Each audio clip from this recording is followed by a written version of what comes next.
Good afternoon again from Kuala Lumpur, Malaysia, and welcome to Symposium 5, the last of the Regional Peat Symposium 2021 series. We'll be enlightened today by three leading community-centric presenters geared in addressing some of the key matters related to peatlands as heritage and community learning centers. We have close to, I believe, 70 participants with us today, and that number is slowly increasing. And they range from regional and global CSOs, based on my first observation, research institutions, and some private entities, to name a few. A great end to this very informative series. Could we go to the next slide, please? So a brief background on myself. My name is Venkata Ganesh, and my role focuses in the domain of innovative finance and business development. I represent Tropical Rainforest Conservation and Research Center, TRCRC for short. We are a coalition member of People for Peat. I'll be walking you through some of the event guidelines, the agenda, a little background on the EU SUPA program itself, some of the key challenges we expected to face and we are facing, before passing it on to the moderator, Mariam Ghani herself. Next slide, please. All right, so before we begin the formal matters, allow me to take a minute to step through some of today's symposium guidelines. Firstly, please rename yourself in the following format: your name followed by your organization. You can do that by clicking on the three dots next to your image, and it has the rename feature down there. We're just eager to know you better and who you represent as well. Please keep your microphone and video turned off throughout the presentations. Please, except if you are a speaker, of course. This will guarantee a smooth progression of our session today. And if you have any questions, and I hope you do, feel free to input them in the chat box. The team will attempt to address them as we go, in addition to a Q&A session for all our panelists at the end of a session. Next slide, please. Great. Today is a special edition of our symposium series. It's our last symposium for the year.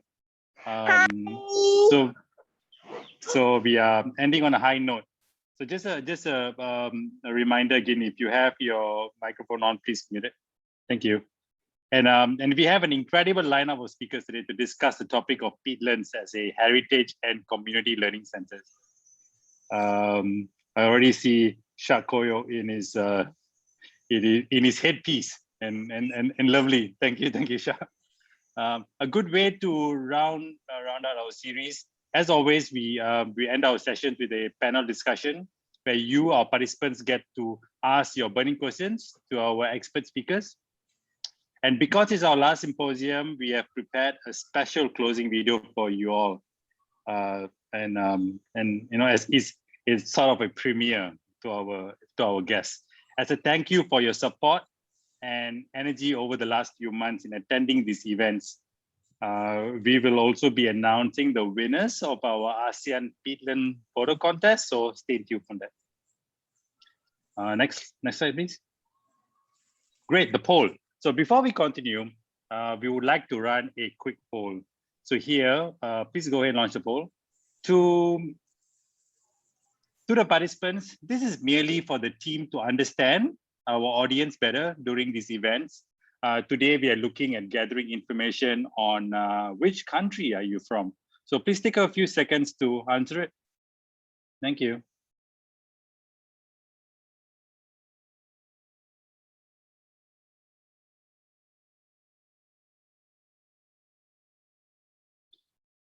All right, so thank you, participants, for providing us with that information.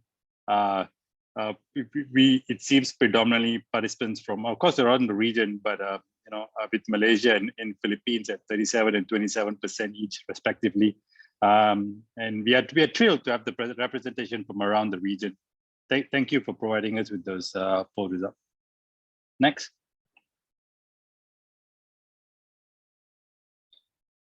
So some project background on the EU SUPA program itself. It consists of two components in sustainable peatland management, both supporting the common denominator here, which is to reduce fire and haze in the ASEAN region, right? So while we have component one implemented by GIZ and focuses on improving the capacity of ASEAN member state actors, component two is implemented by us, People for Peat, and focuses on improving the capacity of non-state actors, NSAs for short. We are fully funded by the European Union, and our objectives are aimed to be rationalized through three pillars, right? Data and information built on research, a business hub supporting livelihoods in the region, and also outreach and advocacy for improved awareness and stewardship of the non-state actors. Next slide, please. People for Peat is a coalition. Yeah, it's established via the component two of the EU SUPA program.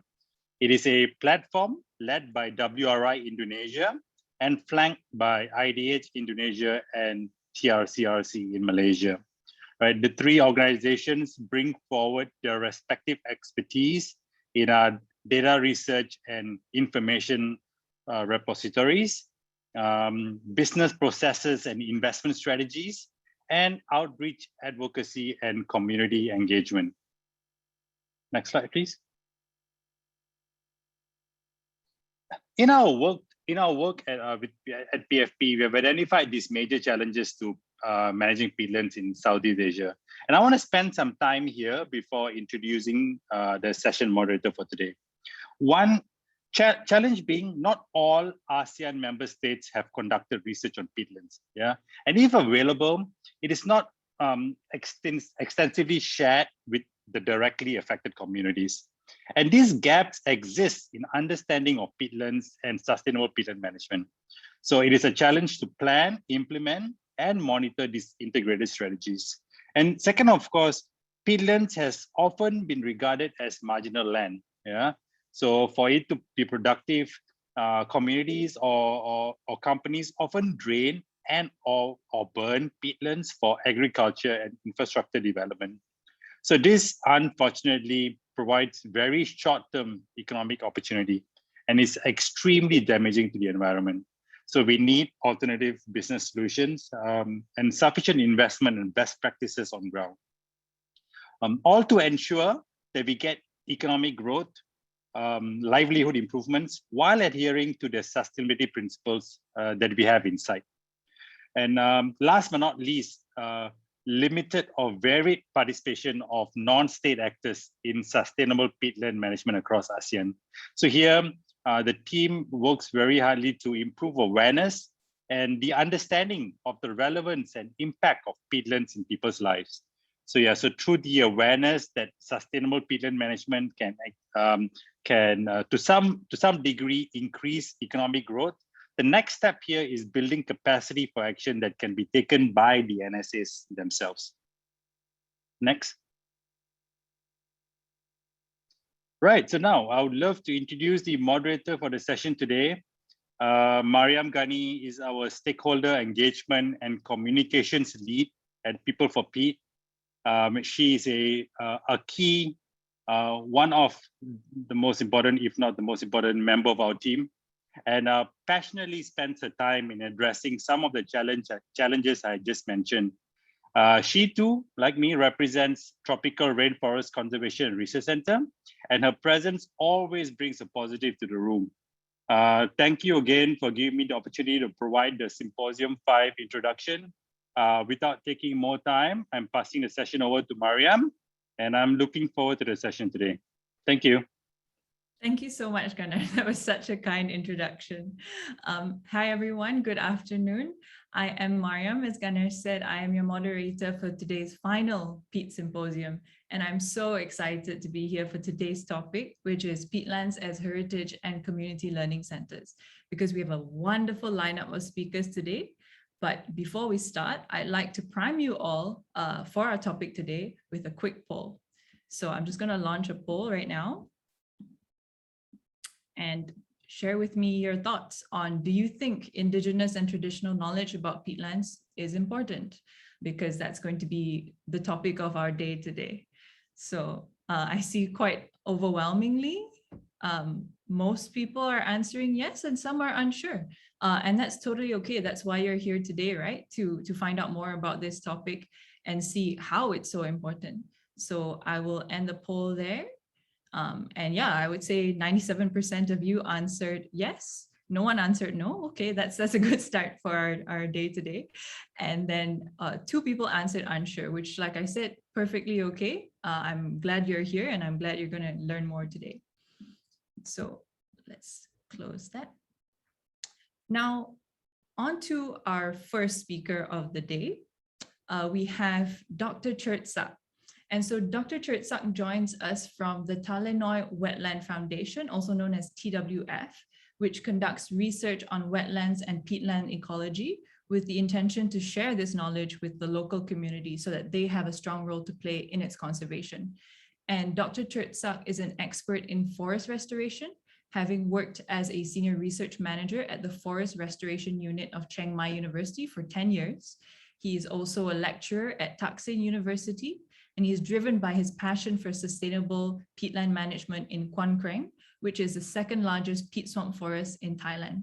And one of his most noteworthy research projects includes the Talenoy Wetland Pastoral Buffalo Agro Ecosystem, to be designated as a globally important agricultural heritage system. So he joins us today to share his knowledge and experience on sustainable peatland management through the lens of traditional knowledge and practices. And we're very excited to have him. So Dr. Cherdsak, the floor is yours.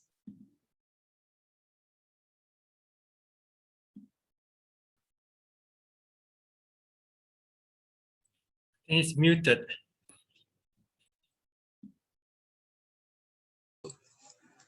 Sorry. Okay. Thank you, Mariam. Can you hear me now? Yeah, we can hear you very well, Dr. Cherdsak. Okay. Sorry, I misunderstand about the time on the presentation. I think it's on Thai time. Sorry very much for the late coming. So, can I share the screen? Yes, go ahead.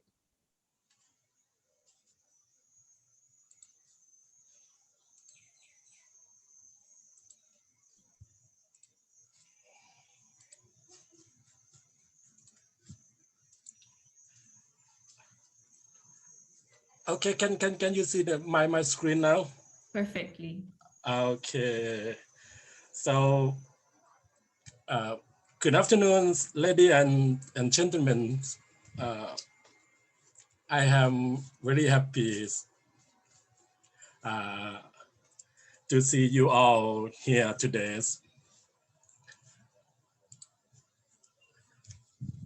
And I hope all of you stay safe from the COVID-19 infections as well. My presentation today is going to focus on learning peatland management through the traditional knowledge in Thailand. So the purpose of this presentation is to explain about the traditional knowledge being practiced by the local communities, both residing on or near peatland of Thailand, and how this knowledge support the sustainable peatland management.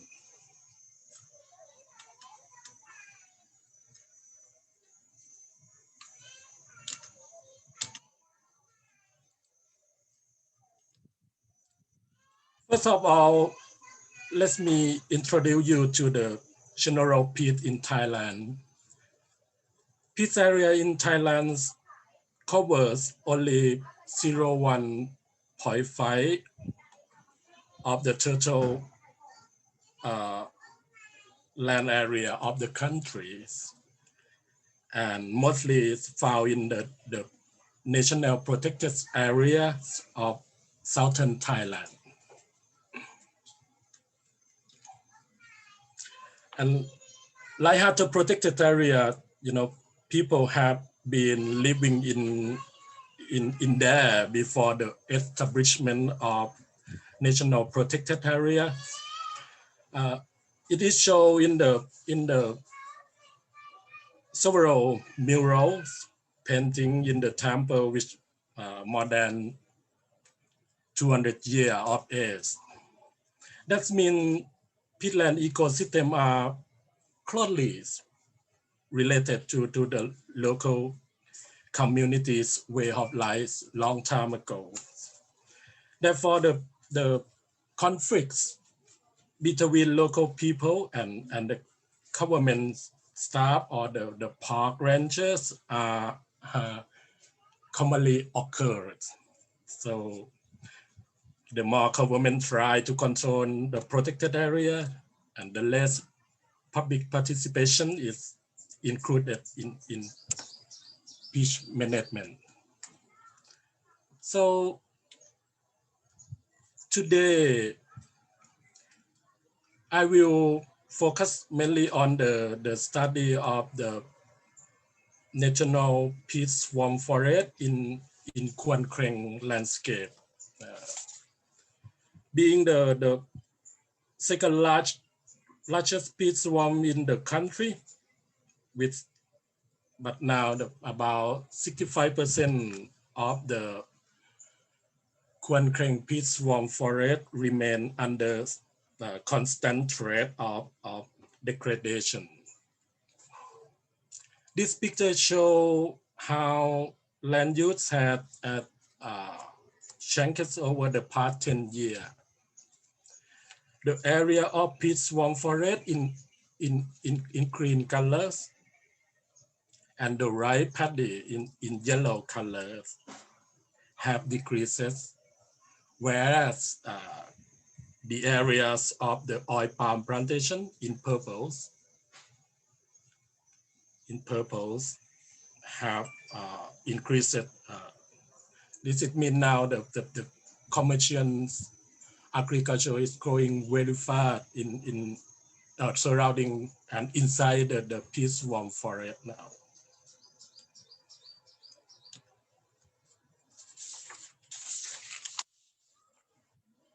Traditional knowledge in Kwan Kreng peat swamp forest can be classified into 4 types according to the practice: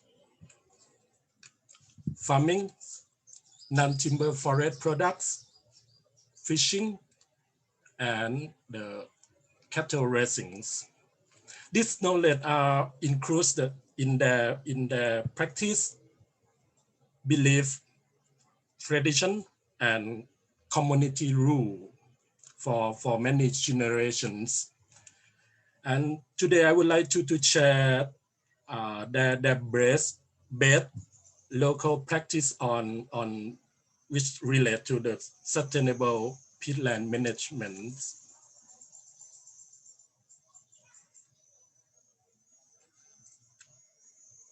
Let's start with the farming practice.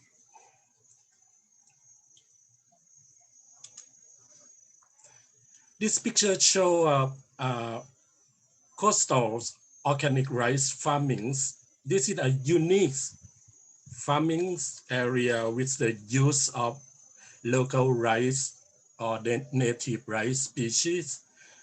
No chemical use.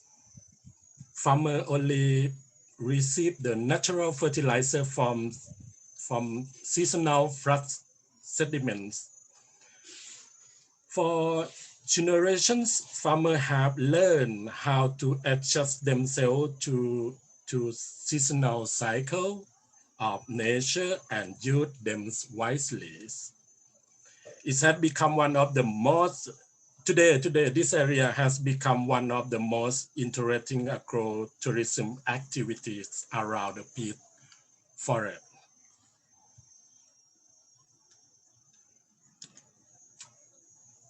Next, I a lot of the products have been utilized, such as the wild honey, mushroom, edible plant, or medicine plant and herb. But I would like to present you on the most popular one, the Lepidopteronia, or in Thai we call Krachut.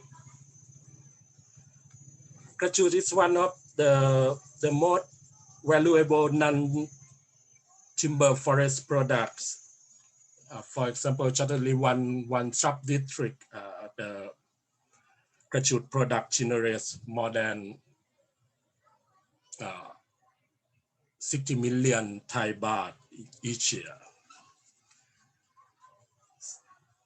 So because of this, the local people found an effective way to manage their natural resources, especially fire and water management.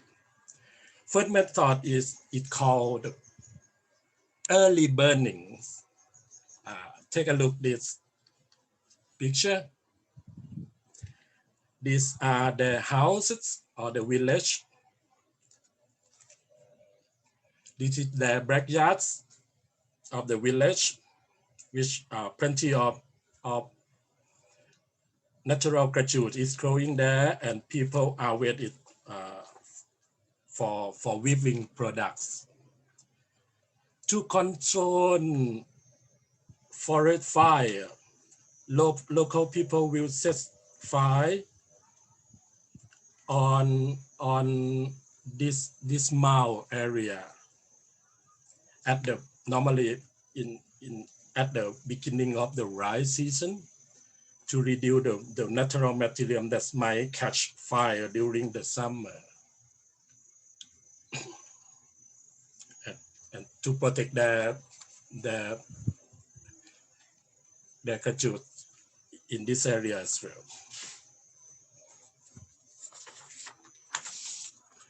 And also for the water management, the farmer dug multiple small, deep pools to store the waters, and also trapping fish during dry season. They also dug a long trench like this to connect the pool together, which help in keeping water levels to moist the area for fire prevention and to for the growth of the Krachut sapling. It also serves as the waterway for the boat when collecting Krachut.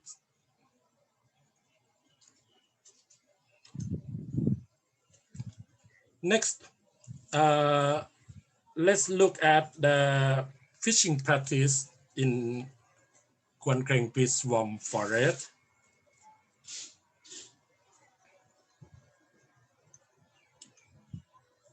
This is a giant fishing trap, or the giant scoop nets are mostly found around the area where the canals, a lake, and peat area connect. The most unique practice of this is that the number of traps is controlled by family bloodlines. This is very clever, especially to limit the number of traps to prevent the overfishing in the area.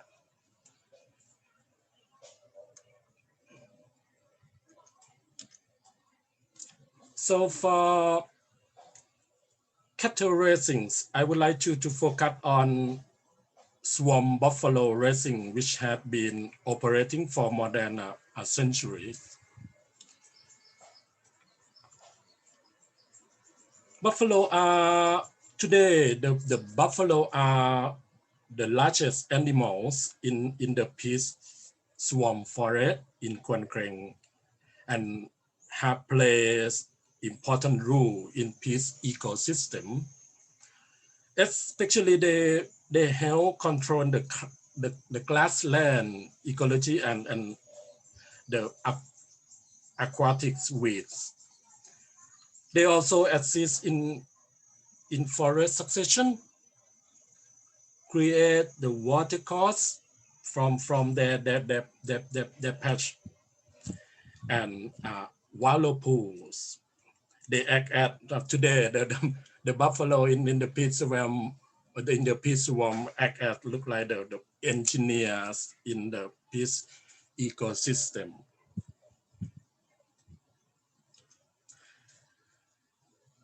These are example of the wallow pools. Each pool is connected by pathway created by the buffalo stampings. So like this.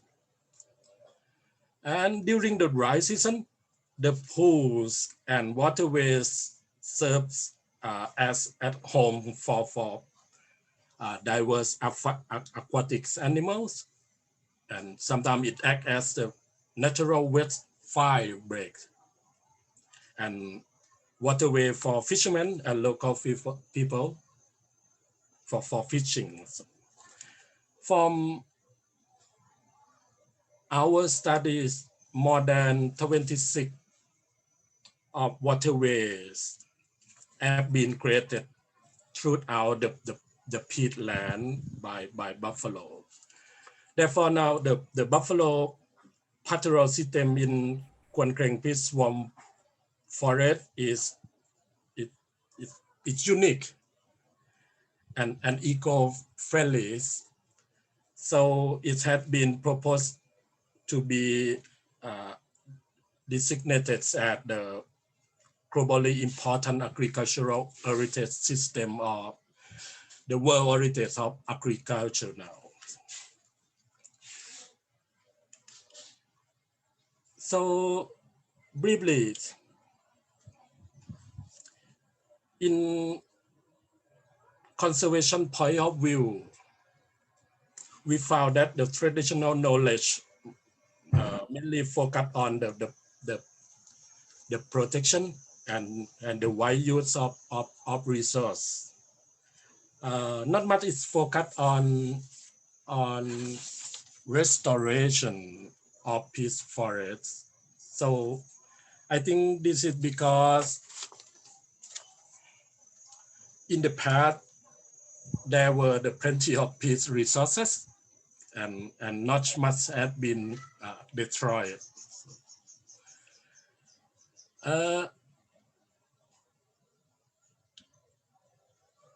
Next, let's look at how peatland act as a learning center.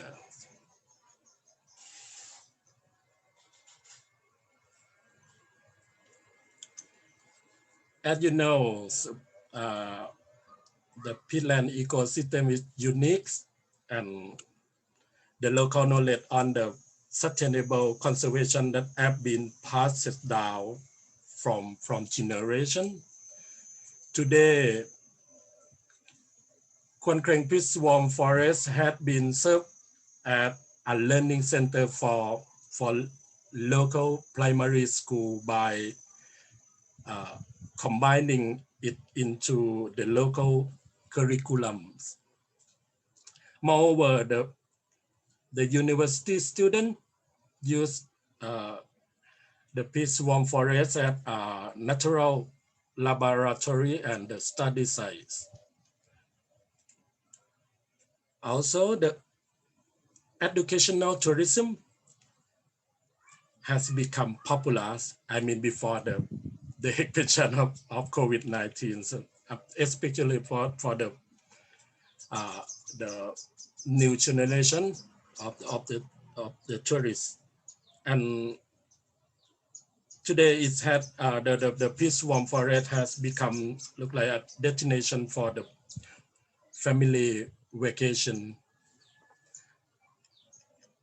In fact, the Peat Swamp Forest is not only the natural treasure for local people, but also for global communities as well, because it is this area, the Kwan Kisian Peat Swamp Forest, which inside within the Kwan Kreng Peat Swamp Forest landscape, is the first Ramsar site of Thailand.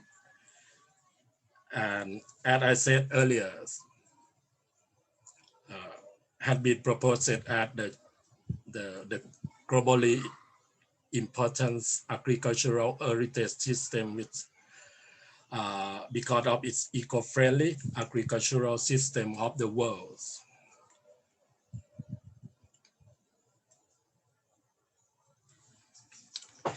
For the way forward, the sustainable peatland management will not be successful without the community's involvement. Consequently, we hope to achieve these three components. Firstly, on the co-management, mean that the public inputs must be included in peat conservation, and also about the secondly on the co-benefit, especially between the local community and the government or something like that. And the last one is about the co-creation of knowledge that refer to the integration of traditional knowledge and the model practice. And all of this, I think it will help in capacity building for local people to reach effective peatland management.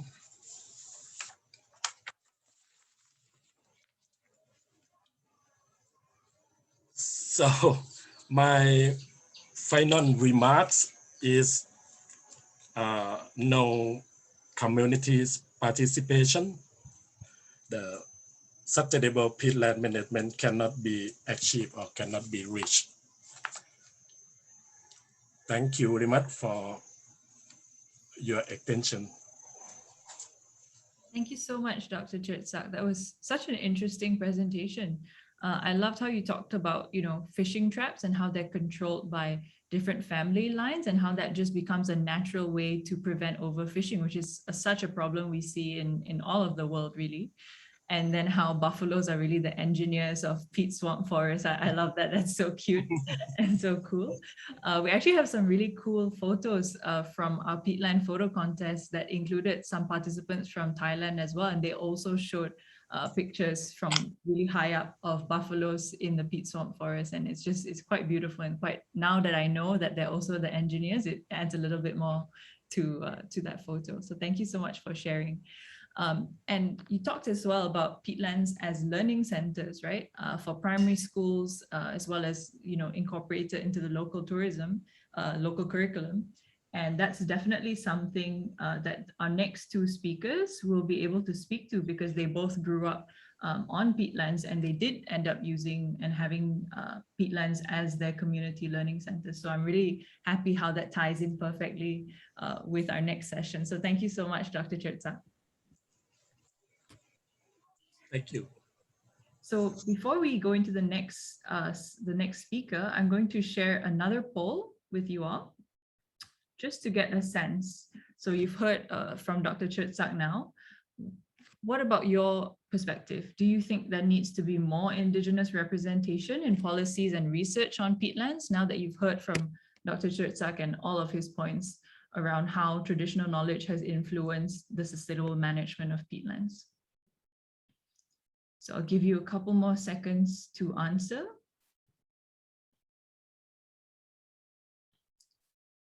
Okay. I think that's most of us. So I'm going to end the poll and share with you the results, which are 96% of you agreed that there needs to be more Indigenous representation on policy and research in peatlands. There are a couple of you who are still unsure. Again, that's perfectly okay. We're going to hear from our two next speakers, and maybe that might push you into the yes camp. So we'll see about that. So yeah, those are just our results over there. Okay, now I'm so honored to be presenting our next speaker, which is Miss Sumarni Laman. And she is really no stranger to the perils of peat fires, because at 6 years old, she witnessed her first forest fire burn around her home in the Dayak village of Kampuri, Kalimantan. And with Kalimantan being somewhat infamous for its fire season, Sumarni watched as her native landscape lost its lush and biodiverse forests. So fast forward to the present, and Sumarni is now fighting back as youth coordinator for Youth Act Indonesia, a movement of Kalimantan's indigenous youth to take action against the region's forest fires. She also leads the Heartland Project to raise awareness about deforestation by engaging youth in tree planting to restore degraded forests. And Ms. Sumarni holds a bachelor's in chemistry education from the Universitas Palangkaraya, Indonesia, and she's also currently pursuing her master's degree in government and public policy. So today, she's going to share with us about her experiences growing up in the face of degrading peatlands and what she, as an Indigenous youth activist, is doing about it. So Sumarni, the floor is yours. Thank you, Mariam, for the nice introductions. Is my voice audible here? It's crystal clear. Yeah. Tabe, greeting from Kalimantan. My name is Sumarni Laman, and now I'm in Palangkaraya, Central Kalimantan.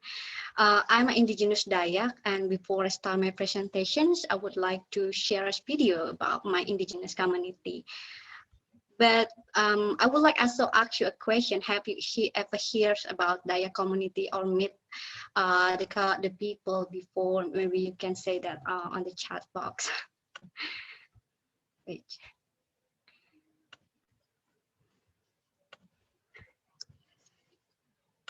Okay. Can you see my screen now? Yeah. Okay.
A very short video about my people, the Dayak.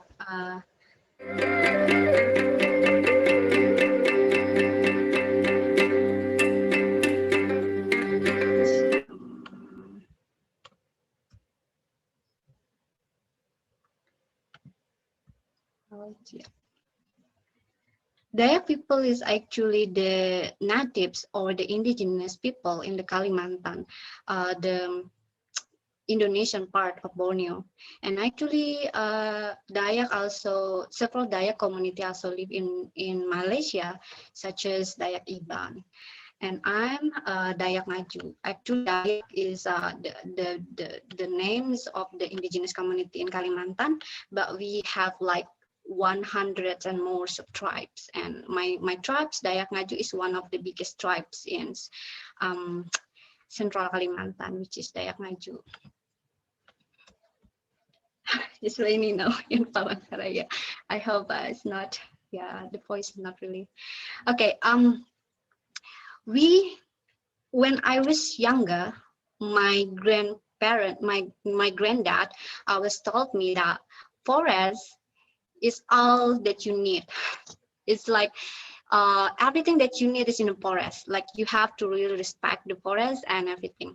And in Dayak living system, we divide the forest into two groups, primary forest and secondary forest. Primary forest is a forest that our community protect, while we cannot do any harmful activities in the forest. We cannot even open land for farming in the primary forest. We really conserve the forest for sustainability purpose. And then we have the secondary forest. The secondary forest is located in the area, is the area where we live, where we make our housing and also do farming in the area. And also one thing is about the Dayak, we live in the community. The spirit of togetherness really in our blood. So everything that we do that in the community way. And just like in the previous, I was going, oh my God, there's so many similarities in peatland in Thailand and also peatland in Indonesia, such as one of that is purun grass, Purun or Lepironia articula.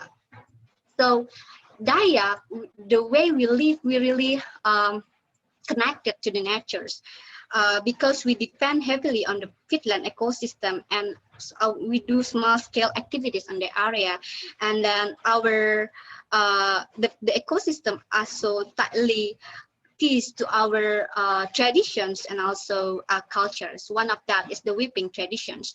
If you know, since the girl usually in the family, since there was litter, the mother will taught them, will teach them how to weep, and then during the weeping, it also, you know, the way to connect to the natures and also traditions. And but not only makes the bag or some kind of the activity, but the motive in the bag also reflects the way that we live with the natures. Like this is a rattan bag. This is a different species, rattans, and that one is purun. In rattan, they use a natural dye to create the motif, and then sometimes most frequently the motif is from the nature, such as for example is kalakai or Stenochilena palustris. That's one kind of fern that live that grow in the peatland ecosystem. It's not only the picture of the nature of the kalakai, it also has a meaning. Like the fern is like how it's really, you know, connected to each other. Like this one is connected with one another. It has a wisdom. Like even the motif show you the wisdom that we grow in the, you know, 1,000-year history with the natures. And we believe that every tree has a meanings that tightly connected to our history and identity. And if I also wanted to ask you questions, if I to ask you about what is the meanings of Taulian tree for you, or what is the meaning of ironwood, or what is the meaning of any kind of tree for you, maybe some people will say that it's just only a tree that provides oxygen for us. But for indigenous Dayak, we believe that tree is more than the tree. It's you know, it has the connection with who we are, and then also the story, the history that our community grow. Like for and I also read books about this wisdom about the Dayak. We, human and animal, we have the spirit, we have the soul, and we have the body. Therefore, we can speak, we can move, we can express ourselves. But it's very different with the tree. It only has the body.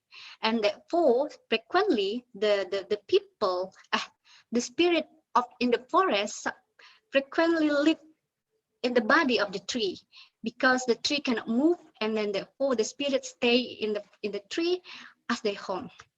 Therefore, when we open the land, clean the land for do the farming practice, or cut the tree to get the wood to make our home, we always carry a ceremony to ask permissions to the spirit, so they can move from the body of the tree to another tree or another place. Therefore, we use like the blood of animal or rice also. So it's like making the way for the spirit to go to another place.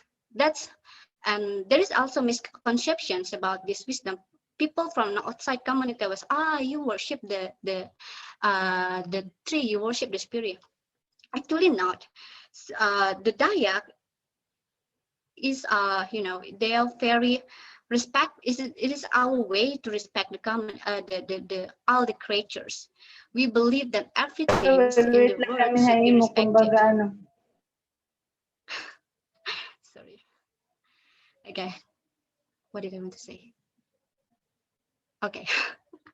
I just become so blank because of the noise. Sorry. Yeah, every tree.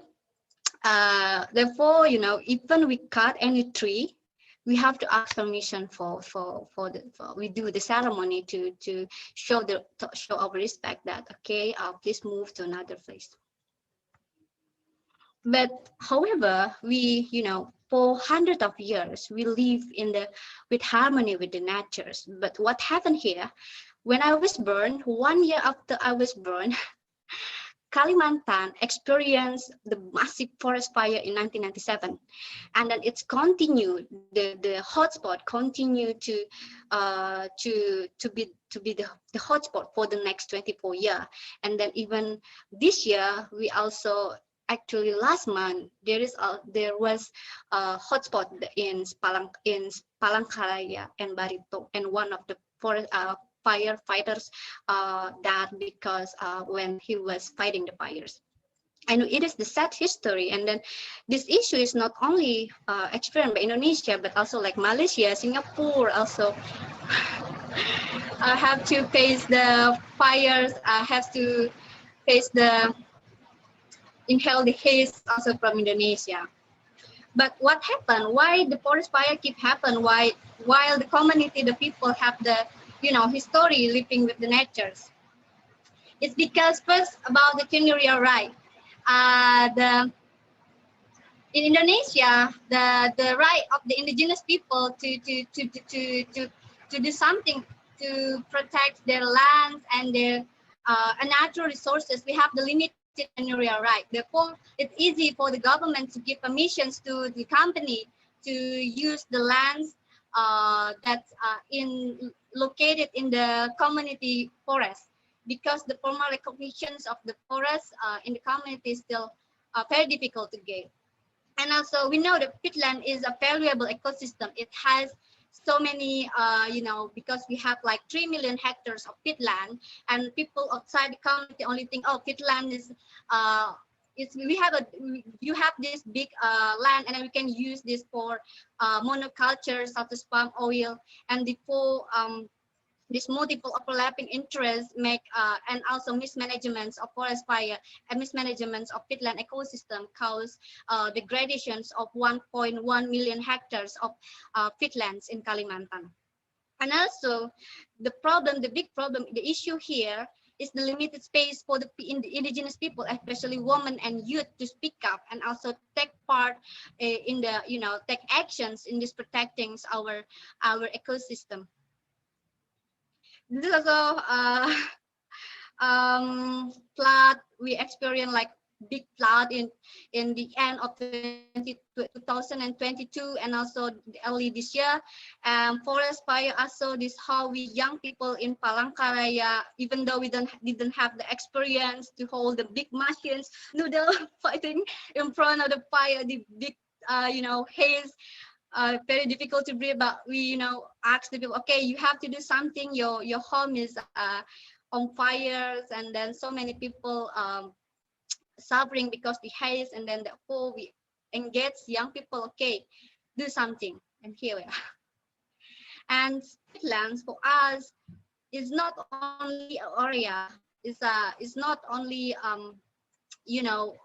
forest. It has so many meanings for us, so many value that many young people, even in Palangkaraya, in the city, that have very easy access to the educations, to internet and everything. They don't really knows about the meaning of the peatland ecosystem. Therefore, in the Heartland projects, we engage them to go to the peatland forest. Actually, this area is we work together with the government, especially the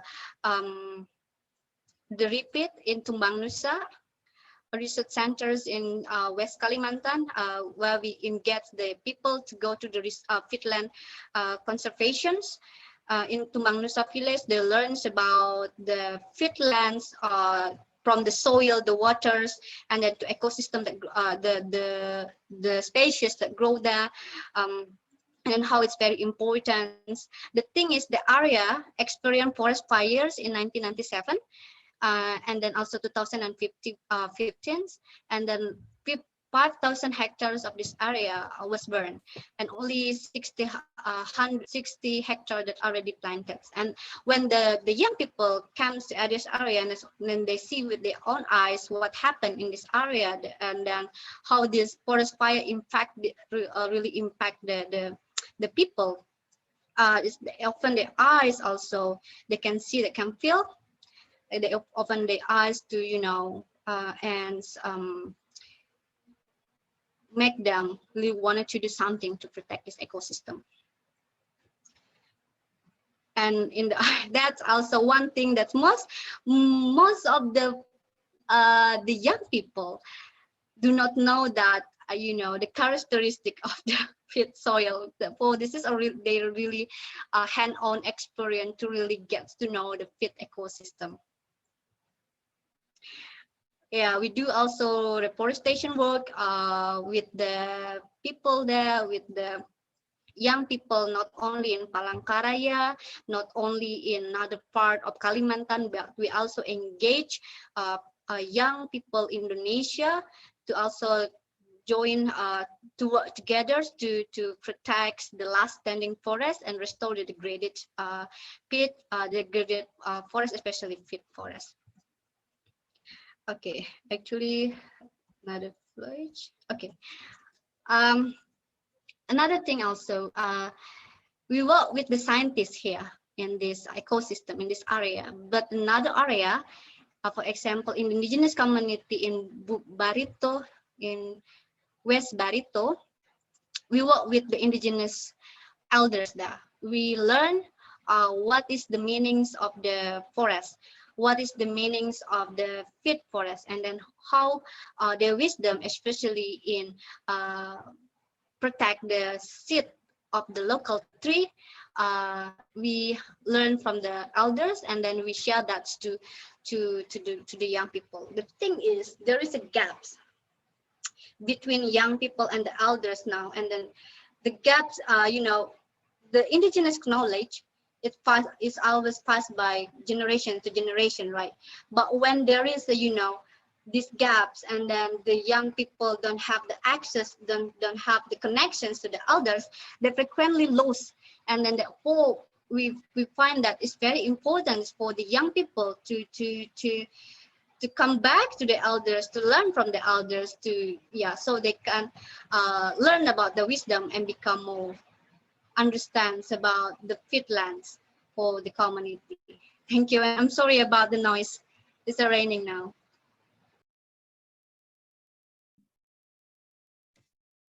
Thank you so much, Sumarni. That was excellent. It's also raining here in Petaling Jaya, Malaysia, so we're in the same boat there. But thank you so much for sharing all of that. And I see even in the chat box, we've had some fun conversations about Purun, or how in Thailand it's known as Krajut, in Malaysia, Kerchut. I know in Philippines it's known as Tikok. So, we're all really connected, and it's so nice to kind of learn the different languages and the words for certain peatland species. So that's really great.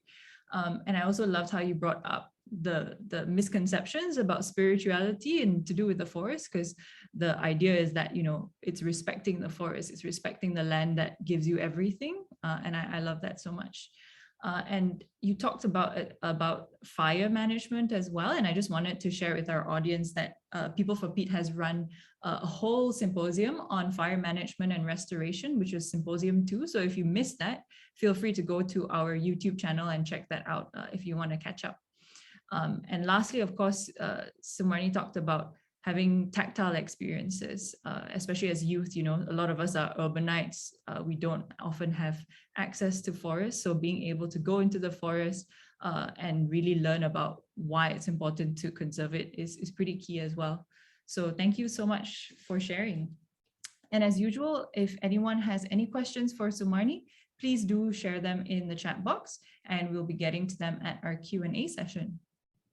But in the meantime, I'm very excited to present our last presenter of the day and ultimately then our last presenter for the Regional Peatlands Symposium series, none other than Mr. Shaq Koyok, who is a contemporary artist of the indigenous Temuan tribe of Selangor, Malaysia. And in his early years, he too experienced land developers who encroached in the jungle around his village. And this experience is reflected in a lot of his artwork. So that trauma from his childhood has fueled his passion and led him to fight for his people's land rights. He loves to explore many mediums of art, from contemporary painting to installation, and he shares that this work is a reflection of his people and the rainforest in which he grew up, to show the importance of nature to the Orang Asal or indigenous people. So he joins us today to share how he, along with the incredible Temuan people of Kuala Langat, are defending peatlands and bringing more awareness to indigenous ways of living. So Mr. Shaq Koyok, the floor is yours. Thank you so much for having me. Yeah, I'm so glad to be here today and to share a little bit about the Temuan people in Kuala Langat, especially we live nearby the Kuala Langat Forest Reserve. So here I'm gonna share my presentation.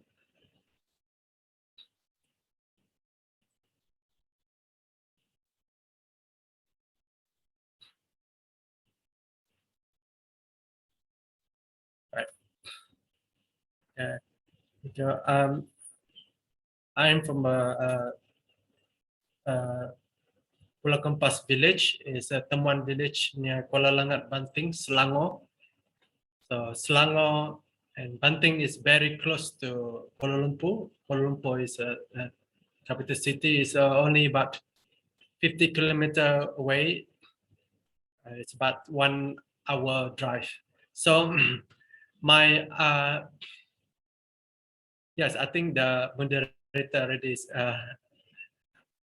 brief a little bit about my background, and I can hear something. All right, okay.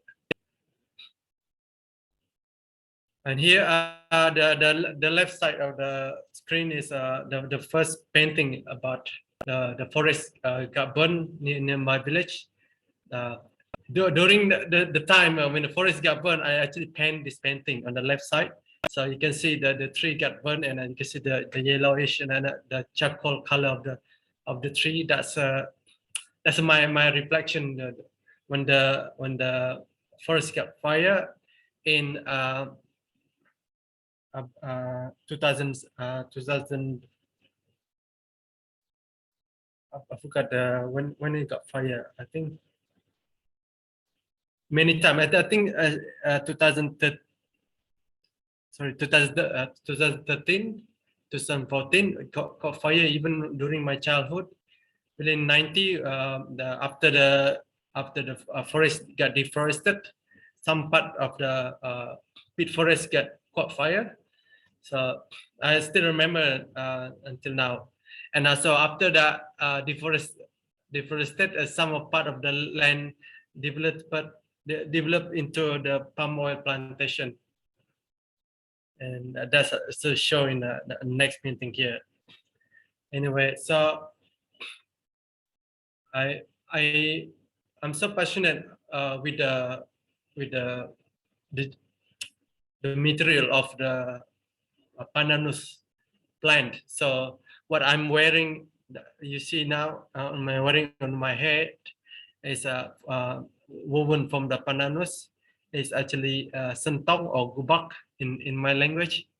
And this picture, you see the where this piece of work actually came from the jungle, so from the peat forest. So you can see the pandanus grow up. Is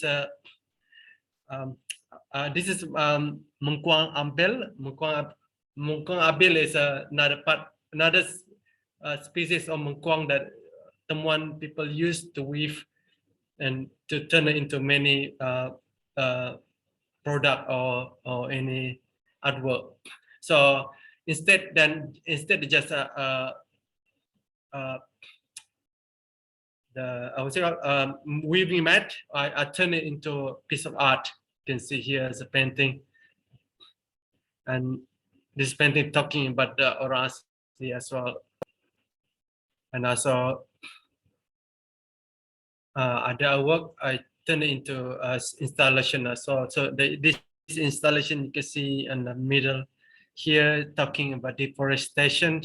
It's basically as I paint to 1, 2, 3, 4, but about 9, about 9 tribe of indigenous people in this painting, and then this is the almost like the indigenous people in Malaysia almost a witness to many deforestation issue in Malaysia. So, and next, so we often bring the young children to the forest also to teach them about the knowledge that our elder that passed down to us. Even I still remember how to find food in the jungle. I still know how to recognize any of the medicinal plant. And this is my sister. So she got more knowledge than me. She know more about plant than me. And she bring her children also. This is her daughter to teach her about the importance of the plant and which plant should be avoided, which plant is eatable. And also we also bring some, every time we have a visitor, we always bring them to the jungle and show them the importance of the peat forest to the orang asli. And the connection also, and you can see here, peat forest is not just a place for us to go for recreation, but it's a place for us to earn a living and as a livelihood. And this example of what the fish trap. This is my father. He actually quite expert in making fish trap. This fish trap actually made of bertam tree. You can see the bertam tree on the right side. You can see the one that grow up. And this is the bertam tree, and on the left side, these are two fish trap. One is bamboo, one is bertam tree. He making from the bertam tree. So. And also every time the sewang dance, we use so many of our instruments from the jungle also. So we have this a lot of bamboo tree in the peat forest as well. And also we use a lot of plant from the jungle can be used for medicinal and building material. And of course, if we have knowledge about find any eatable plant. For example, this pucuk paku is a fern, type of fern that you can use to eat, and also practicing our ceremony, especially during Hari Moyang. We need to get the material from jungle, and also. In this Hari Moyang also, we are always giving food to our ancestor spirit, and also the nature spirit that give us the stuff that we need. I mean the material that we need from the jungle, because like any indigenous people, we believe in animism. We believe that every time you take, you need to give back. And we also believe that we cannot take more than we need. So shamanic activity always related in orang asli. Even my father just now, he's also a shaman, and that's the reason I have to know the medicinal plant in the jungle, because I need to help them. When I was young, he always asked me and our brother sister, go to jungle to find medicinal plant if some patient came to him and he do his shamanic ritual and he need certain plant to cure some disease. So this is a really important. I mean, the plant in the jungle play a really important role in our community since beginning. So and we also use the jungle also as a place for us to teach our young generation about, you know, to continue the tradition of our knowledge with the jungle. And also, of course, craft of weaving is highly valued now because, you know, I always try my best to promote their work. And also, you know, you can find a lot of fish also in the swamp, in a peat swamp. Before I show you later, but this is the traditional wedding, and all the material they use here I came from the jungle also. So I use a lot in our traditional weaving, traditional wedding. So, but now not much the practice of traditional clothing, not much practice because so many of orang asli live far away from the jungle, and sometimes it's hard for us to cut the tree to create the traditional clothes. And the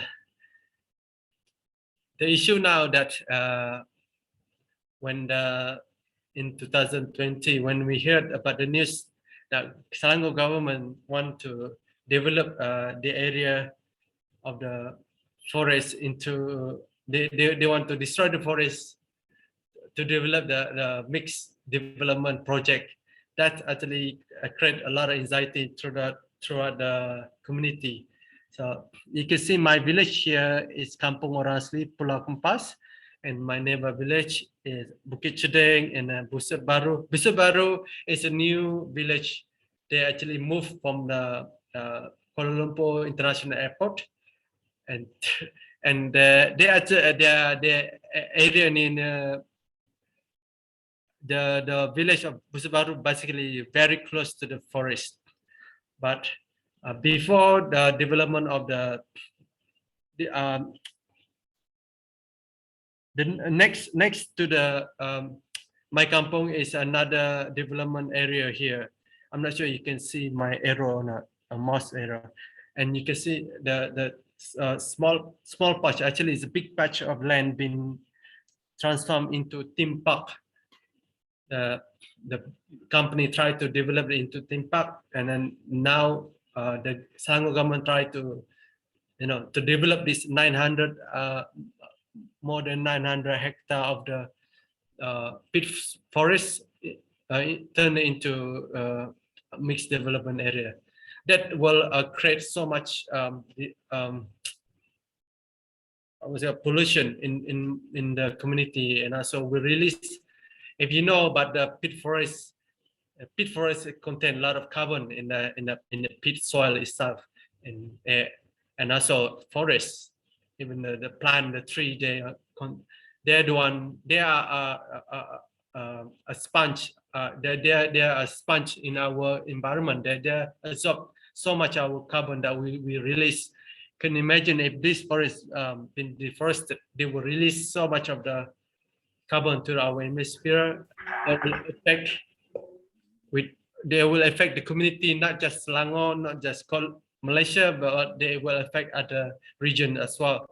So that's very important for us now to protect it, and I have to make us, you know, I have to make sure that the plan not continue, and we need to protect it, not just for us, for our future children, you know. So we need to, you know.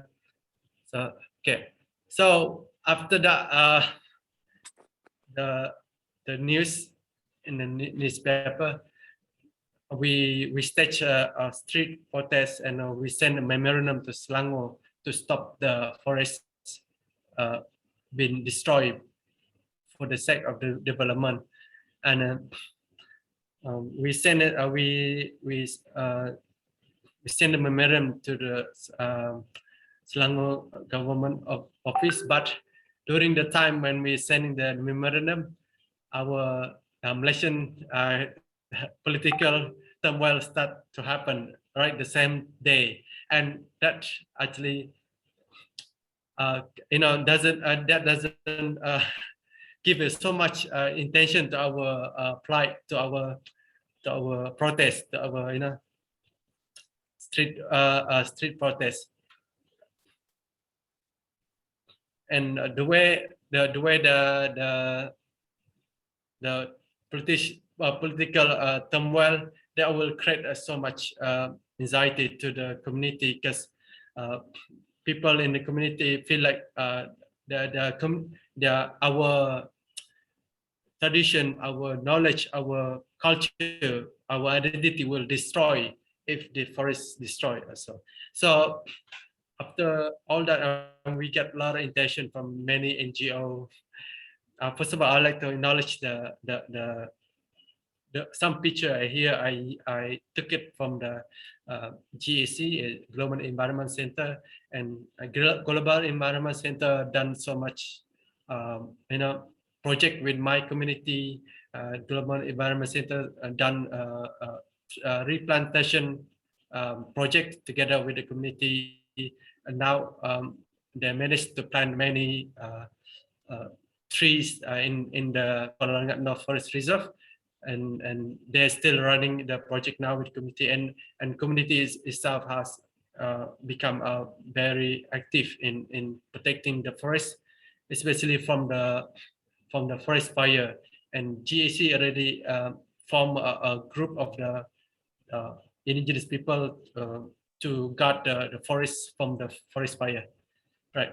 Here I'm trying to introduce the coalition. Pertahankan Kolangat North Forest Reserve is a coalition of many NGO. Together, we try to mobilize the solidarity with the engagement, with the tangible engagement with the MP, local MP, and now we still are running. We always have a meeting once a week discussing our strategy, how to protect this, how to raise awareness, how to get engagement with politicians, and so on. And all right, here I like to address that without the forest, we will not enjoy the oxygen that we breathe. Without the forest, we will not have the food that we eat. Without the forest, we will not have a better future for our future children. Thank you. Thank you so much, Shaq. That was such an insightful presentation on your community, and unfortunately some of the things that have been going on, which is really unfortunate to hear about the theme parks and the development that's going to occur. And I'm curious, as we start our Q&A session next, I'd like to invite the rest of our speakers to come back. But I maybe start off this question directly to Shaq, because you kind of alluded to it earlier when you talked about how when you did your street protest, there was a bit of political unrest in Malaysia, and so you didn't get the attention that was intended. So how has that, as well as COVID-19, affected your activism efforts? Oh yes, it's affected a lot, and the media attention goes straight to our political turmoil, right? And then and also the COVID-19 is actually make it hard for us to, especially me, to go back to my village, because I live in Kuala Lumpur now. I usually go back to my village once a week. Every weekend I will, while I'm going back, I'll usually bring so many people from KL, from different part of Malaysia, to visit the forest and visit my village, and show them around the area, and to raise the awareness through that jungle walk I done with many visitors, many friends as well. and also prevent me to have engagement with the community as well. And it's so hard because in my village, in that area, we don't have a proper phone coverage to have a better communication. To run any session with the community with the like an online meeting is basically impossible to do it. So it's so hard, and even now we get so many roadblocks before we reach the village. And of course, every Malaysian know that everybody, if they need to go to the village, they have to produce a piece of paper to go to the village. And also, stop us to do a lot of public engagement and public campaign. But we do manage to do some of the social media campaign. You see a lot in my social media and also our coalition social media. Thank you, Shaq. Thank you for sharing that. So I'd like to invite Dr. Cherdsak as well as Sumarni back to the floor to answer a couple of the other questions that our participants have put into the chat box. I will start off with a question for Dr. Cherdsak, which is from Annabelle Kabanban of Wetlands International Philippines. And she asked, is the rice variety developed for the acidic water of peat swamps? What is that rice variety? And what is the purpose of or utility of krajut? As it is a housing material, or how is it used? Okay, thank you.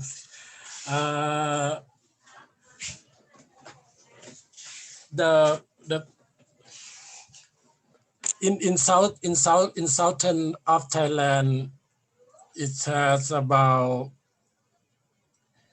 80 varieties of native rice species, and 30 species we found in all the surrounding the peat swamp forest.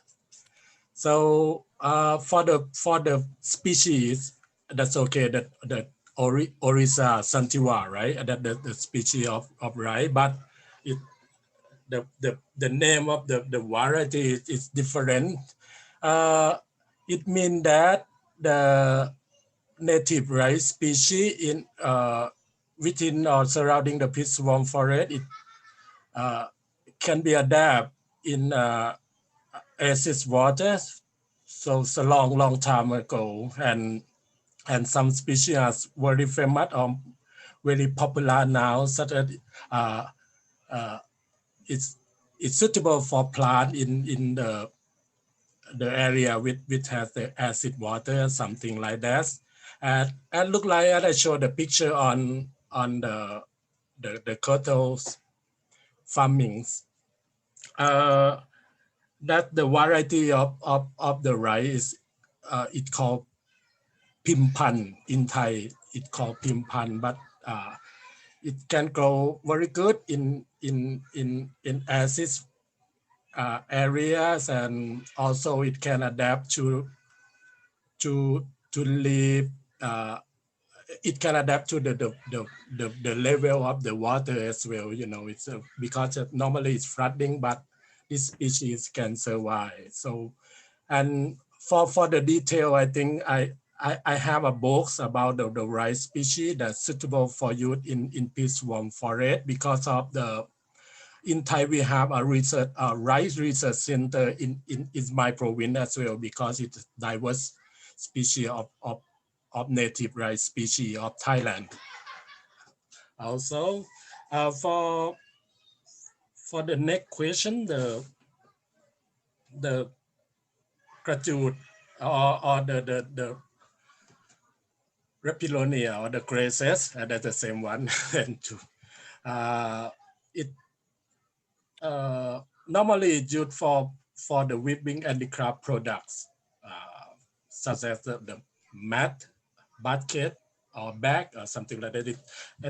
Now too many kinds of product which produce from kachuts.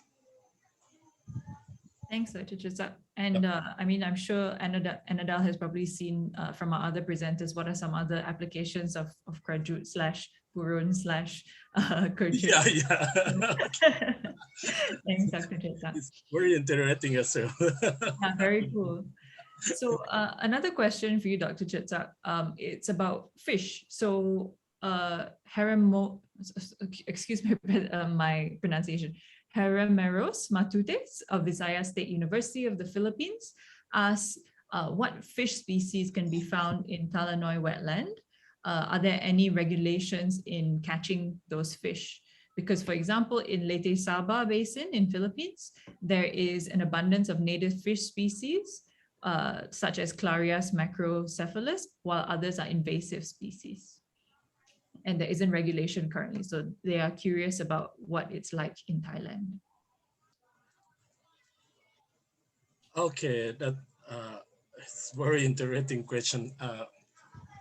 Normally, where the Peat area, where Kwan Peat swamp forest located, in the past, it's about 60 years ago, the water from the sea can flow into the Peat swamp and flow out to the oceans again. It means that in this area, it not called lake, but it called lagoon. And at that time, from the literature review, we found more than 400 species of fish, because some species come from the sea, some species come from the peat swamp, some species come from the fresh water. It means it's diverse ecosystem inside that area. But one day the canal that connect to the sea is crosses, and the water from the sea cannot go to the peat swamp forest. Now we found just only about 40 species of fish, of native fish in this area. So it means, it's reduced from 400 species from today, it's just only 40 species of fish. This is very interesting, and when we are trying to research more and how to help to sustain or to welcome to coming back the of the fish as well. So yeah, that's quite worrying to go from this is clear, but now it means the peat swamp habitat changed very much, especially about the water system.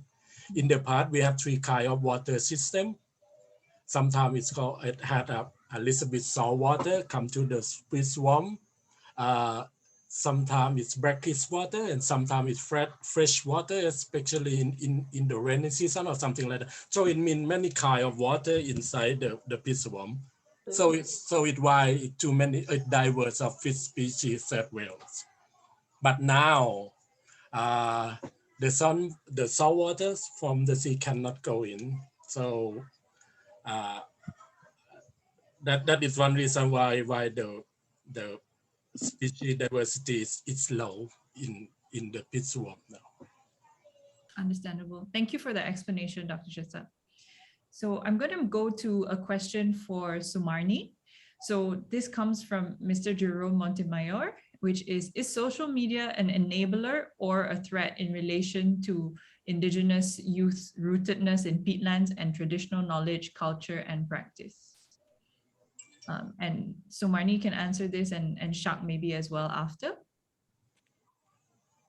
Thank you for the questions. But before I answer to the questions, I forget to mention 2 important things about that before the presentation. I already noted, but I forget it.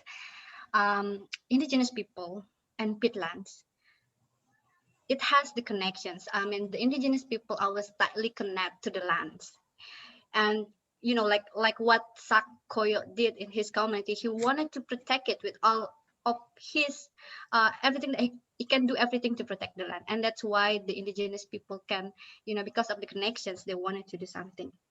And also in my Daya community, we have this wisdom to, we have this term of belum bahadat. Belum, literally translations to English is living, but beradat in with cultures. I mean, so it's mean like as indigenous people, you have to live with your not only know about your culture, wisdom, and traditions, but you have to practice that. And talking about social media, it has two power though. We in Ranuelum use social media as our tool to educate, to raise awareness about the issue that happened in our community, and also to share about our indigenous traditions. Like because young people now they love social media. Even for me, a couple of months ago, I still say, okay, I don't want to use Instagram. It's too much information and too much picture. And then everyone use social media. They sense they let me start using Instagram, and I have to use Instagram then. But then we see that because because you post this picture, you can post an audio, you can post something that can prompt you to do that. It also can move people, like what maybe Shaq Koyok can explain more about this. It has the power to move people to do something, to act, to realize. Therefore, we use social media as a tool to share the message that we wanted to do, and also in hope that the young people can connect to their root by sharing the indigenous knowledge. And even for my before my presentation, I share a video, right? Then we share that also in social media to educate people, especially the young people. But on the other hand, yes, social media also have a drawback, because there are so many information. You can post anything, and then you can see anything in social media. And because of this, there is a diffuse culture. Like you can see everything, right? Even from another culture, and therefore this make the young people like influence the people to do that. And therefore the wisdom, the indigenous wisdom is the filters to sort all this kind of informations, right? But the thing is, like I said before, there is a gap between these young people, especially the young people who now move from the village to the city because they want they are pursuing their study, in village in Kalimantan. If you wanted to get a higher education, you have to move to the city. And for this make a disconnections, to the elders, to their parents, to their indigenous elders, and therefore it's very easy for them to get influence from another from outside the community. Therefore, yes, social media have also positive and also negative, and you can use that as a tool to to share this indigenous knowledge. Thank you. Thank you so much, Sumarni. And I think also because that's the closest we can currently get to experiencing, especially with COVID-19. So social media is a chance for us to take a look at, wetland ecosystems as close as we can currently get now anyway. So Shaq, would you like to comment on that as well?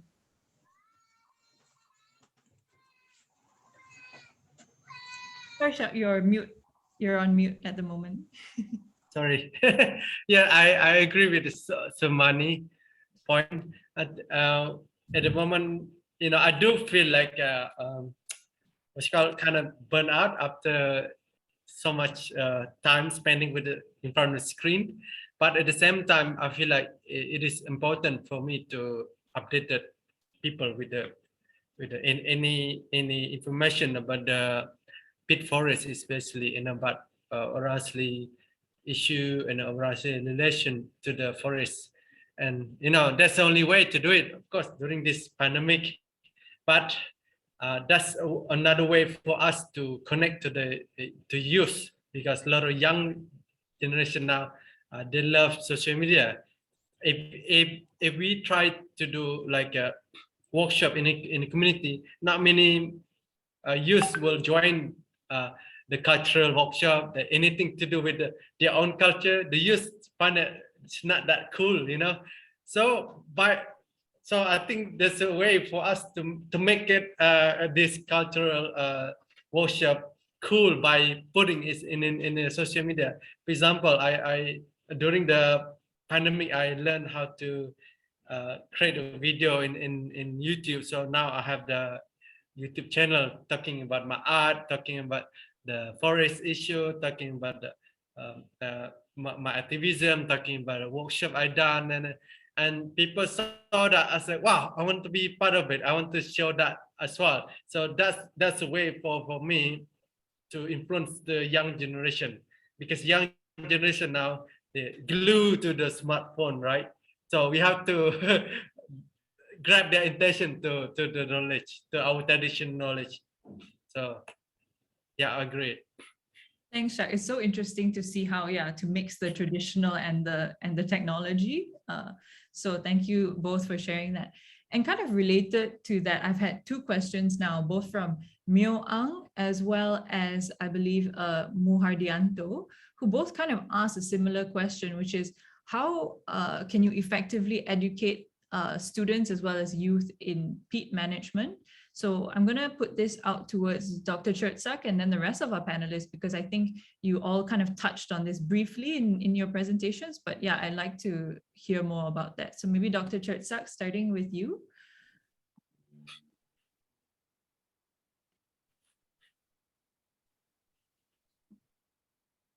Dr. Cherdsak, are you still with us? Sorry. Can you repeat the question again, please? Sorry. No problem. So how to effectively educate and ensure that youth and students are engaged in peatland management?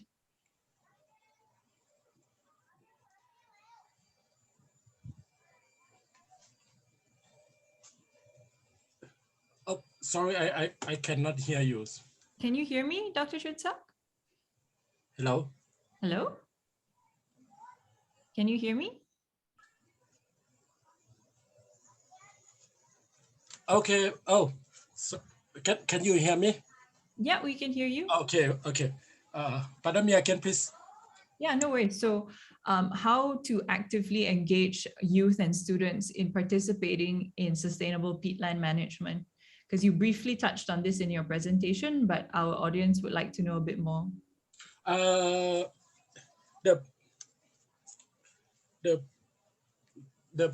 Now we put the knowledge of the peat swarm forest in the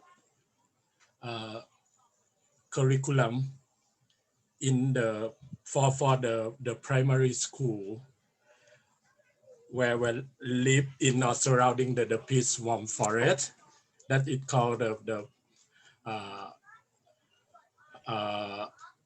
indigenous knowledge curriculums. So I think it look like to transfer the knowledge, the traditional knowledge, and also the in-depth research knowledge to the local people who live near the peat swarm or use the peat swarm for their livelihoods. So it means we were trying to fill the gap between the old people and then the young people together by put in the curriculums. And also we for the university student, we have a subject about the peatland management or peatland and natural resources management. So it means the student from the university surrounding the peat swarm, they will know about how to manage the peatland as well by put into the curriculum and also the study side for especially for the master degree student to take the peat swarm, have the study side for doing the topic which relate to the swarm forest management. So the method which we use to to transfer the knowledge from generation to generation, and we think it will be sustained. Thank you very much, Dr. Cherdsak. Any additional comments from Shaq or Sumarni before we go to the next question? Yeah, I totally agree with Dr.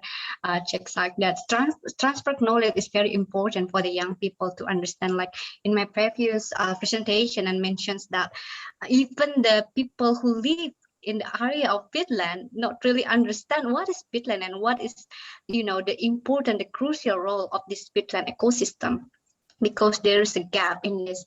And by sharing, by involving, by engaging, and by invite them to this peatland ecosystem, like the picture that I show you. Actually, I wanted to share screen, but I cannot. They see by their own eyes what happened to the peatland after the forest fire. The experience, young people has the power, they have the power to make a change. But sometimes to make a change, you have to make them, like to really, okay, put fire on them. Okay, I wanted to, because I experienced it by my own eyes. Therefore, when we show them what happened after the forest fires to this peatland ecosystem, and then we also invite them to the protected peatlands that that really like a loose forest, where you can hear the sounds of orangutan, the bird, and everything. They can see the difference, and that why they can like, oh, why this is so different, why, and then they also know like the method, like here in Indonesia we had this methods for peatland restoration, revegetation, rewetting, and revitalizations. And then in the area they learned just about that, how to make a canal blocking, how to make this pit keep wet even in dry seasons, and then how to make the seedling. How we also invite the indigenous elders, to share the knowledge about making the seedling, local seedling, because to restore the peatland, it is very important to use the local seed. And then who have the knowledge? Of course, the people who live there for thousands of years. And they learn, the children learn how to make it. But the problem here is very different within Thailand, that maybe since primary school, the student already learns about the restorations maybe, or learns about the ecosystem. Here, no. I asked the children, do you know about this? Do you know about that? No, there is no in curriculum. There's no. So I think that's one, one step that we have to do in Indonesia regarding this protecting this ecosystem is, to really integrate this to our curriculum. Thank you. Thank you, Sumarni. Any words from you, Shaq? I think we have similar problem in Malaysia, so we don't have the proper education based on the but the important about peat forest in Malaysia. And so I can see that gap as well in the community, especially the youth. They still have a lack of knowledge about the peat forest, but I can see some promising program that run by the Global Environment Center in my village, especially.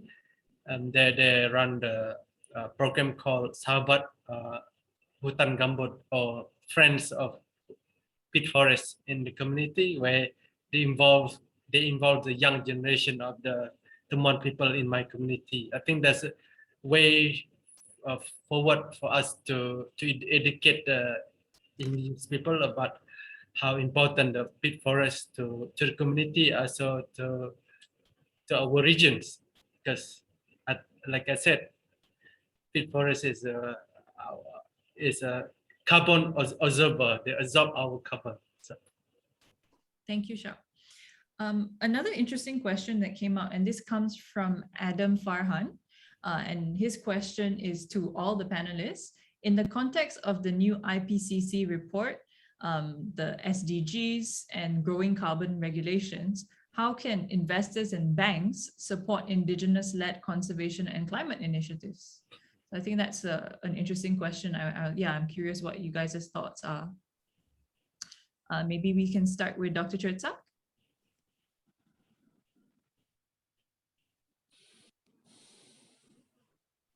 Dr. Cherdsak, are you there?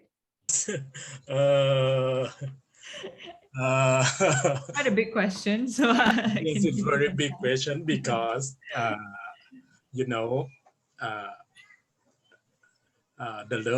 today the local people, most of the local people don't understand about the importance of especially about the carbon or something like that, so the carbon storage, they don't know.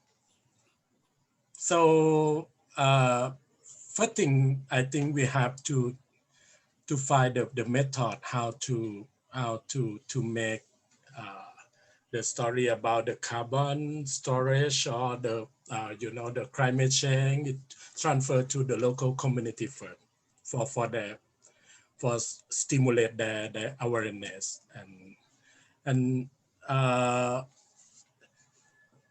Thailand, I think especially about the carbon credits or the big company come to support it. It's very how to say today I cannot see, you know, in my area it had no something like that. So but we welcome, you know, if because we have a good practice, especially about the peace warm community forest.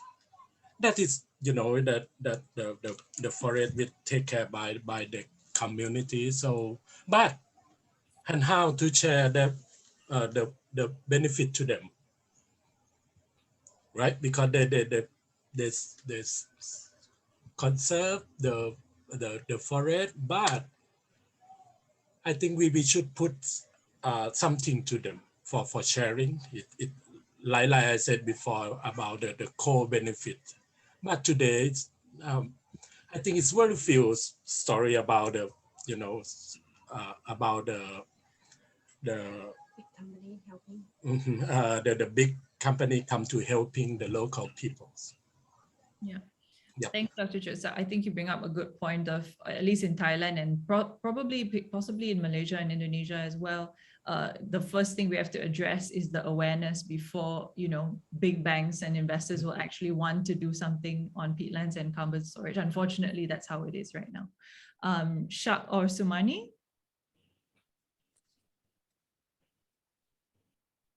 Sumarni, yeah. Yeah. I kind of, there is something about what Prof. Dr. Cherdsak said that I totally agree, but also several concepts also I do not agree because it's maybe because it's different in I'm sorry, in my community. I don't know, during this presentation I love to use the gaps, the word gaps, and here also another gaps that I wanted to mention is about the terminology gaps. I will say like permacultures, palladiculture, restorations, carbon storage, carbon mitigates.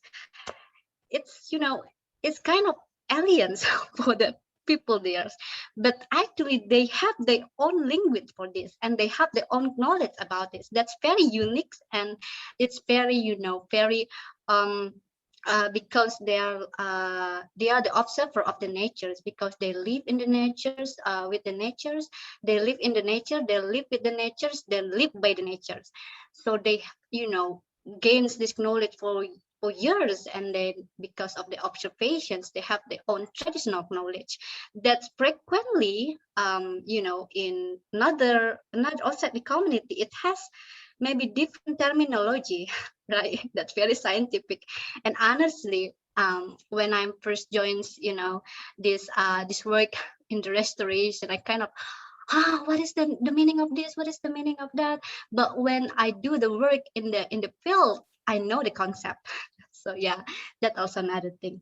And when we are talking about work with the indigenous community, one thing that I wanted to highlight is you have to, work as a equal partnership. You have to use equal partnership. The word of empower itself is make like, the community feel hopeless. It's my honest thought though. Like every time I in the discussion, everyone say, okay, I wanted to empower the people. Empower, the word of empower itself, like make the people like hopeless. When you like Dr. Cherdsak mentioned, they have the knowledge, they have the best practice, and then when you need the support, it's work together. It means that you have to, equally work together. It's not just 1% become so superior another. That's the big issue here. Well, many organizations come to the community. Okay, I wanted to this. I wanted to engage people. I wanted to do the work. They frequently only makes the community as the object of the work, and that's, I do not agree with that. Yeah, so the point is, when you work with the community, you also make them as the partner that equally with you. Thank you. Thank you, Sumarni. I think you brought up some really, really good points there. About partnerships instead of kind of slightly top down or other approaches to it, and also the language. That's such a key component, right? Because we're so used to, especially in this space, speaking in very like scientific terms, maybe not realizing that there are indigenous ways of understanding that have been around for maybe even longer than the scientific terms have. So Shaq, any thoughts from you? Yeah, I totally agree with the scientific jargon that even me, it's like so many IPCC, CDG, I have enough of Malaysian, acronym, PKP, MCO, SOP, That's one of the things. I think I agree totally with Dr. Cherdsak and Sumarni in terms of, have to be, if you want to do something, if the corporate company wants something with the community, have to be a partner rather than we just almost like another triangle of the capitalism, where we just become their feet rather than part of the brain. So we just walk, they just the thinking brain. We should just bring us together as a part of brain as well, because that will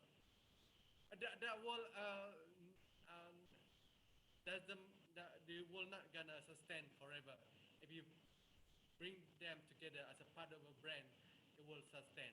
It will at the same time will empower the community without them knowing it, because by acknowledge their wisdom, acknowledge their connection to the area, that will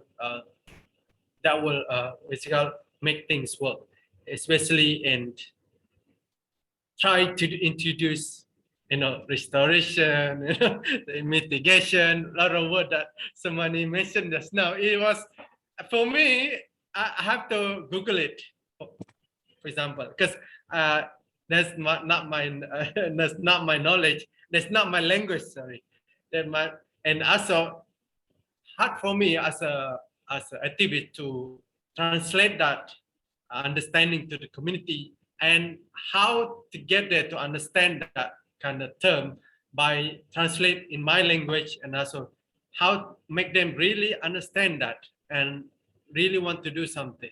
But with that kind of, that's why we need to bring all the brain together. We're not just part of the leg for the big company. We are the one big organization. Thank you, Shaq.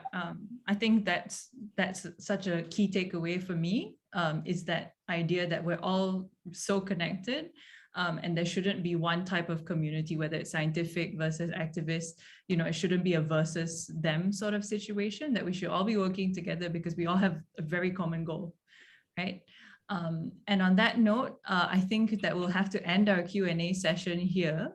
Thank you all so much for all of your questions. The questions have been incredible, and I feel like we've had some really good discussions, and I'm really happy about that. So thank you again, to all of our speakers. I'm really, really humbled, guys, by everyone here today, sharing their experience, their knowledge, their passion. And I feel like that, like I said, there's a true sense of community where we're united in our agreement that peatlands need to be protected by and for all. And as our host Ganesh mentioned, our team can go to the next slide. As our host Ganesh mentioned, this is our last symposium series of the year. So we'd like to thank you all for your support, and we'd like to share this special closing video. So please enjoy.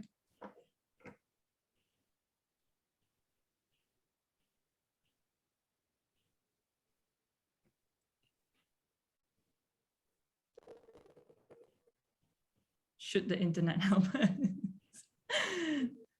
Maybe rain. Yeah, let's blame the rain. So heavy rain on that.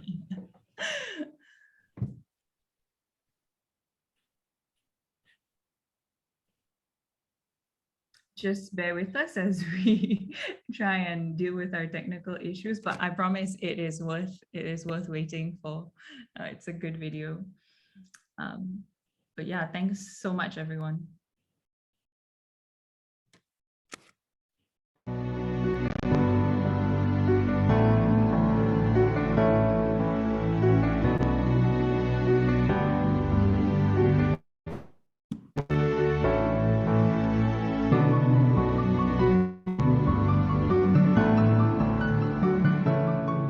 Peatlands are such a unique ecosystem, and we are so lucky here in Malaysia that we have so much of it. It play a really important role in my community as a place for us to find food, and also a place for us to find building material, as well as teaching our children about the knowledge in the forest. Peatland ecosystems are extremely diverse, unique, sensitive, and closely related to local communities' way of life. As you know, tropical peatlands are unique ecosystems, which many species, including humans, depend on its intactness. I think it's so sad that a lot of Malaysians have never even heard about peatlands before. Transboundary haze is a big issue in ASEAN, and one of its driving force is the land and forest fire in degraded peatland in Indonesia. I think there are three main challenges. The first is to protect the remaining intact peat swamp forest, to rehabilitate peat swamp forests that have been damaged in some way. We need to seek ways we can reduce carbon losses from agricultural peatlands by raising water levels and also exploring alternative livelihood strategies. To maintain peatland ecosystem, it is essential to build capacity of local communities, especially in restoration and wise use of peat forest. My hope for the Asian peatlands is that there will be more awareness amongst the general public, amongst the government, amongst the private parties about the very important role peatlands play in regulating the climate, in maintaining biodiversity, and in providing an income for local and regional communities. Sago conservation is our peatland in Dalat. Is synonymous to our culture and socio-economic activities of the Melanau community as a whole. As representative of sago smallholders in Dalat, we are hoping to have more awareness on peatland conservation in line with livelihood improvement. My hope for Southeast Asian peatlands and peatlands worldwide is that we will be able to save and protect them and use them sustainably at the same time. My hope for this is that we will be able to learn from each other how to do this in the best way. I hope that People for Peat seminars that I've contributed to will have given people in the ASEAN region a better understanding of tropical peatlands and their absolutely critical role in moving this world towards a net zero future. I also hope that we can bring together more parties to really work together on sustainable business models which can help to maintain and protect and sustainably use those areas. My expectation in peat management for Indonesia and the world is how to maintain the peat in its natural habitat without change the nature of peat, not being drained or ravaged by forests. I hope more people will aware about the issue and also understand the role of the indigenous community in protecting the peatland ecosystem. What PFP is doing is really important in raising awareness to make Malaysians realize that we have this treasure that we can take care of to contribute to the health of our planet. Let's help protect our peat forest together, because we need to set a better future for our children. Thank you.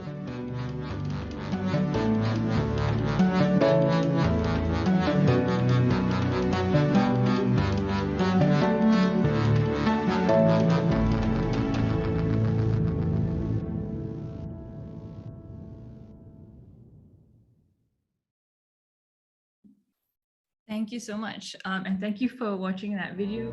I hope you enjoyed that as kind of a little token of appreciation from us and our team here at People for Peat, and to all of the speakers that have contributed to the videos and to all of our symposiums. We thank you so much. And now I'd like to announce the winners of our ASEAN Peatland Photo Contest. And so we had so many amazing entries, and the judges picked the following entries as the grand prize winners. And then after that, we also gave you a chance to vote for your favorites, and these entries will also be receiving a prize. So I'd just like to share real quick. So for the category of People on Peat, we have a winner, which is Haziz bin San, and they won for their photo of the Muka district in Sarawak, Malaysia, of locals looking for food in the surrounding area. Next, please. The second category, we have Pristine Peat, and the winner is Ilham Unggara, who I believe was here earlier today. I hope maybe they're still here. And the caption of this image is Lahan Gambut di Kering Bangkirai Air Hitam. So it's a peatland ecosystem in the Kering Bangkirai Air Hitam district. And yeah, it's a beautiful aerial shot of peatlands. And next, please. And our third category of peat degradation, the grand prize winner goes to Nopri Ismi of Indonesia, where they depicted fire helicopters trying to extinguish a fire burning peatlands in the Pedamaran district in Ogan Komering Ilir, South Sumatra. And the next category is the Instagram Fan Favorite Award, where we had asked our followers, our list, and you all basically to vote for your favorite photos on peatlands. So for the first category of People on Peat, we have the winner Arisandi Sanora, who took a photo of fishermen in Kering Bangkirai looking for fish in the Semanga River along the grass using motorized boats. With 156 votes, they won the first category. And the next slide, please, is the Pristine Peat category. This looks familiar because it's again Ilham Unggara. This wasn't us. This was the public voted, and the public, this image won out again at 126 votes. And then our last image is in category 3 of peat degradation is again Nopri Ismi, who won with 60 votes. Again, this was voted by all our Instagram followers and the public, and hopefully you had a chance to vote as well. So yeah, thank you so much for your participation. So I hope you all have enjoyed today's session. And if you've been part of any of the rest of our symposium series, I really thank you for your support. It's been a wonderful journey with you all. And as always, we invite you to share your feedback about today, as well as the series as a whole, through our survey. The link will be in the chat box as well as emailed to you after this. And of course, there's an e-certificate waiting for you once you complete this survey. So once again, if you go to the next slide, I'd like to thank the funders of the EU Super Component 2 People for Peat program, the European Union, and all of our incredible and passionate speakers all the way from Series 1 to Series 5, and of course, our ever supportive and eager to learn participants who really make this event a success. So thank you all. Follow us on social media, and we hope to see you again very soon. Thank you so much.